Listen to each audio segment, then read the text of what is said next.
So, I was walking through Beverly Hills the other day, and I overheard these two women talking about where they were going to summer this year.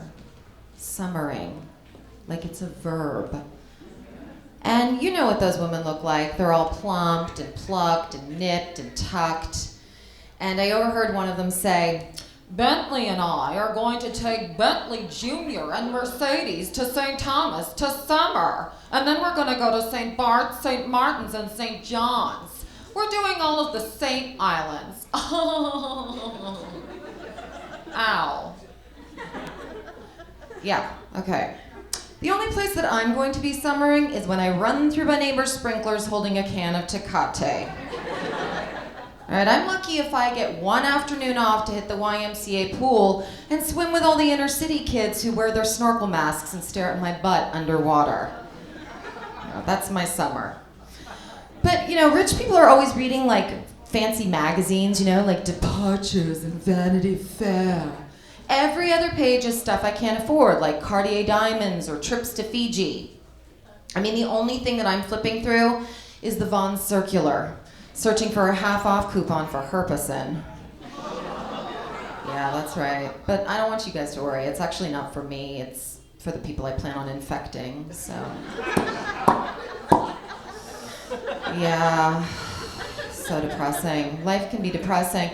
I'm getting a lot older. I mean, I know maybe some of you are like, "Oh, come on, you're not that old." But there's a difference between 20s and 30s. And, I'm having a hard time, like, going to the clubs these days, with my friends. Because I will put on an outfit that I think is, like, really sexy, some, like, hot, hip top that I spent all day searching in the racks at Kohl's for.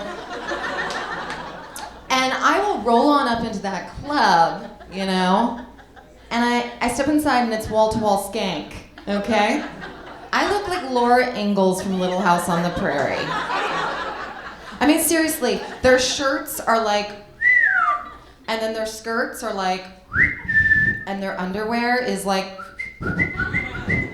I don't know where it is, okay? I feel like an 80-year-old woman with a walker. I'm like, "Excuse me, girls, I've got to get to the bar. Yes, bartender, I'd like an Ensure with a twist. I like to move it, move it. I like to move it, move it. Move it." It's depressing. My life's depressing. Yeah. So, I went to, like, my least favorite place today, the Home Depot. Oh, I really don't like that place. I mean, they never have anything in my size. Except maybe the guy who works in lumber. He's pretty hot. But, I don't know. What depresses me is driving past all the jobless illegals on the way in. It's like a sad mariachi band with no instruments. So sad. Can they really get a job that way? I mean, just standing outside of the place that they want to work? Because if that's the case, I'm gonna go head on over to Paramount Pictures tomorrow, near Bronson Avenue, gate 12. Maybe they'll realize that they're one movie star short. I can just hear them talking about it inside.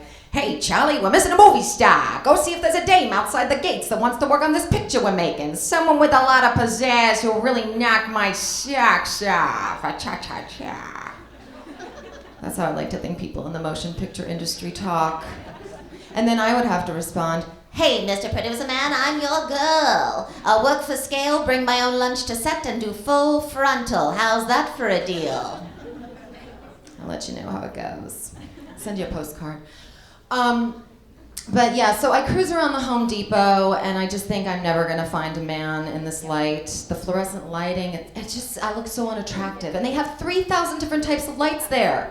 Just install a couple of dimmers, And the only guy who ever wants to help me is this 150-year-old man with 2 yellow teeth and more lines on his face than on Lindsay Lohan's glass coffee table. Yeah, I said it. I swear to God, he looks like the Crypt Keeper. He's like, "Are you sure you can handle this power tool, little girl? It's mighty powerful."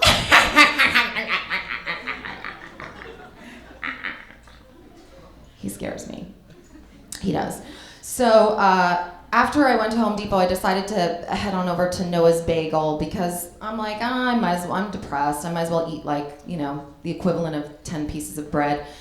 So, but I can't stand when kids are in there and the parents are so run down and exhausted that they just let their kids kind of go crazy and they're running all over the place and they're trying to talk to me and I'm just standing online trying to get my bagel, and this little girl comes up to me and she's like, I have a dog and her name is Shelby and I like to brush her hair. Do you have a dog?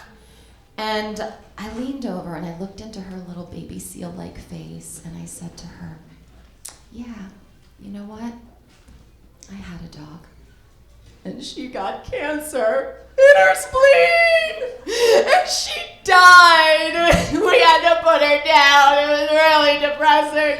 So we joined Shelby while she's still alive! Kids. Just keep them away from me. Please. I don't know how you guys feel about addiction shows, but I love them. I really do. I love intervention.